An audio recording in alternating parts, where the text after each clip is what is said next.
Class पर विशेष focus किया है। यहां पर सरकार ने 12 लाख की सालाना इनकम पर किसी भी प्रकार का टैक्स नहीं लगाया है और वहीं दूसरी तरफ कुछ चीजों पर कस्टम ड्यूटी घटा दी गई है। इस पूरे मुद्दे को लेकर हमारे संवाददाता ने उच्च शिक्षा मंत्री योगेंद्र उपाध्याय से खास बातचीत की है। एक बार ये रिपोर्ट देख लेते हैं। अरसे बाद केंद्र सरकार ने ऐसा बजट दिया है कि आम आदमी से लेकर व्यापारी तक उत्साहित है और ये मामला है इनकम टैक्स का कि 12 लाख तक की छूट देकर के उसने ऐसा कर दिया है कि लोग निहाल हैं, चाहे कर्मचारी वर्ग हो चाहे व्यापारी वर्ग हो। जो छोटे व्यापारी हैं उनको भी राहत की उम्मीद पूरी है। और मेरे साथ जो है उच्च शिक्षा मंत्री योगेंद्र उपाध्याय जी हैं। मैं उन्हीं से जानूंगा सर कैसा बजट रहा है।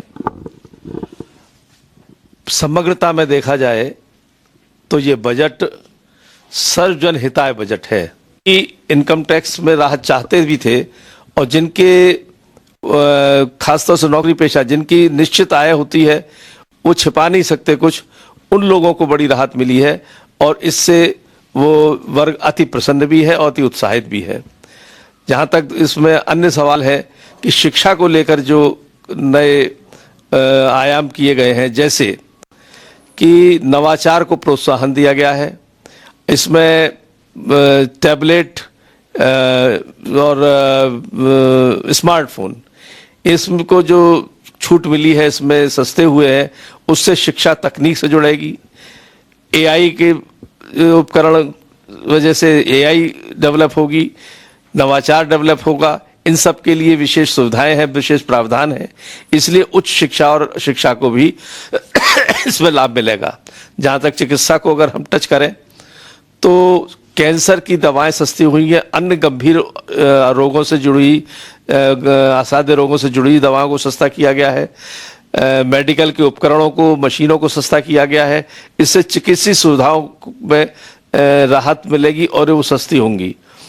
वास्तव में और उसको व्यापक रूप से कहें मैं तो अध्यात्म और आधुनिकता का संगम है ये बजट। एक मंत्री बजट इतना बढ़िया आया, सब कुछ है, बहुत चारों तारीफ हो रही है सत्ता, लेकिन विपक्ष लगातार अखिलेश यादव संसद में माफ किया और वो कह रहे हैं आम पब्लिक से और किसानों को कोई फायदा नहीं होगा बजट से। वो एक शब्द में अपना बजट की आलोचना, उनके पास ज्यादा शब्द भी नहीं है आलोचना के, या तो कहते हैं निराशाजनक बजट है या किसानों और वो नौजवानों को लाभ नहीं मिलेगा। कैसे लाभ नहीं मिल पाएगा ये तर्क सहित अपनी बात प्रस्तुत करें। कोई नेता विपक्ष का तर्क सहित बात प्रस्तुत नहीं कर रहा। हमारे पास तो तर्क है, जैसे अभी मैंने कहा चिकित्सा सुविधा सस्ती हुई, कैसे हुई बताया, शिक्षा को राहत मिली, शिक्षा उच्च शिक्षा और अन्य शिक्षाओं को प्रोत्साहन मिला, कैसे होगा ये बताया। इस तरीके से बेरोजगार नौजवानों को राहत कैसे मिलेगी ये बताया। उनके पास कोई तथ्य नहीं है, हमारे पास तथ्य है। एक देखिए महिला को लेकर कहा कि रसोई गैस सिलेंडर से बड़ी उम्मीद थी, लेकिन रसोई गैस पे जो कृपा नहीं की महिलाओं को लेकर, ये उनका कहना था। टीवी, फ्रिज, वॉशिंग मशीन, घरेलू उपकरण सस्ते हुए हैं, जो भी आधुनिक उपकरण है घरेलू सामान, उससे भी तो महिलाओं को राहत मिल रही है। जो नहीं हुआ उसे एक चीज को उजागर करना, लेकिन पिछले दिनों इसको गैस को त्योहारों के समय सिलेंडर देने की व्यवस्था की गई थी, गरीबों को गैस में सब्सिडी माफ की गई थी। ये सब राहत है, इस समय दूसरे ढंग से राहत दी गई है।